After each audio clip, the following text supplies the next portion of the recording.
गीता एक गरीब लड़की है। वह बिन माँ बाप की बेटी है, इसलिए उसकी सास और उसका पति उसे ज्यादा कुछ नहीं कहता। गीता के घर में गीता की ही चलती थी। वो जो कहती थी उसकी सास और उसका पति बिना कुछ कहे मान लेता था, क्योंकि वह एक बिन माँ बाप की बेटी थी और उसने शादी से पहले बहुत दुख दर्द सहा था। गीता घर का कोई काम नहीं करती थी। उसके घर का सारा काम उसका पति और उसकी सास करती थी और कुछ काम उसकी बेटी भी करती थी। गीता तो रोज अपना पर्स लेकर बाहर घूमने चली जाती थी। गीता को कोई कहता भी नहीं था कि वह इस तरह रोज बाहर न जाए या घर का काम करे। घर का काम उसका पति और उसकी सास कर लेती थी। लेकिन एक दिन उसके पति को उसकी सास ने कहा कि बेटा, गीता को ना रोको टोको तो उसको समझाओ कि इस तरह रोज बाहर जाना सही नहीं होगा। हाँ, वो बाहर जा सकती है, पर वो अगर कभी कभार जाए तो ठीक है, लेकिन अगर वो इस तरह रोज बाहर जाएगी तो हमारे समाज के लोग क्या कहेंगे। ये सब सुन के गीता का पति बहुत परेशान रहने लगा।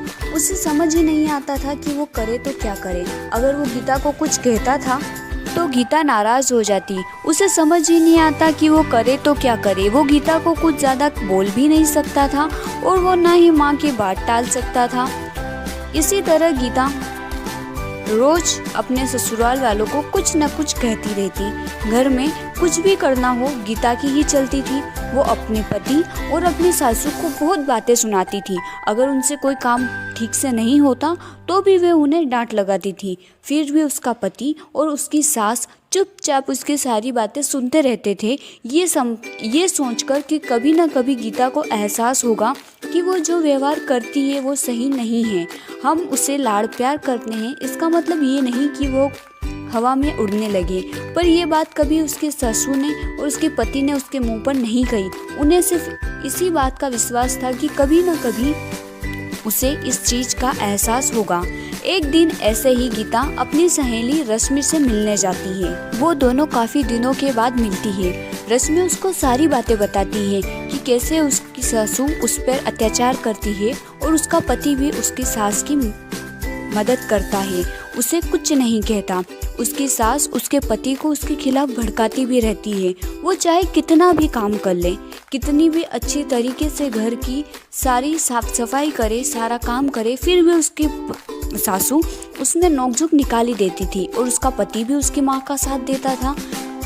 जब ये बात रश्मि ने गीता को बताई तो गीता को एहसास हुआ कि वो तो अपने पति और अपने सासू के साथ इतना बुरा व्यवहार करती है, घर का कोई काम नहीं करती, फिर भी उसकी सासू और उसका पति उसे कुछ नहीं कहता।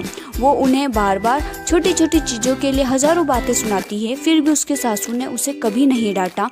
ये सुनकर गीता को अपनी गलती का एहसास होता है और वह घर जाकर अपनी सासू के सामने रोने लगती है। उन्हें सब बात बताती है कि उसे उसकी गलती का एहसास हो गया है कि उसने कितना गलत किया।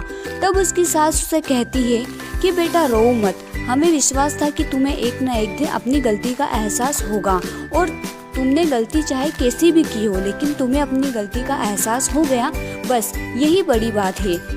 अब हम सब साथ मिलकर हंसी खुशी रहेंगे।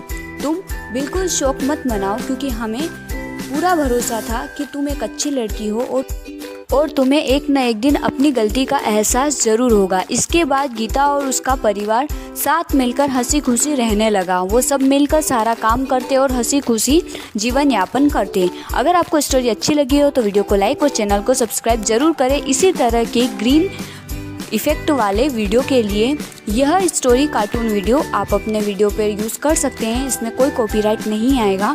हाँ, मेरी जो इसमें आवाज़ है, मेरा जो साउंड है, मेरा जो म्यूज़िक है, उसको आप हटा दीजिएगा, या तो अपना रिकॉर्ड करके उसमें डाल दीजिएगा या फिर कोई म्यूज़िक ऐड कर दीजिएगा, तो उसमें कॉपीराइट नहीं आएगा। आप सभी का दिल से धन्यवाद।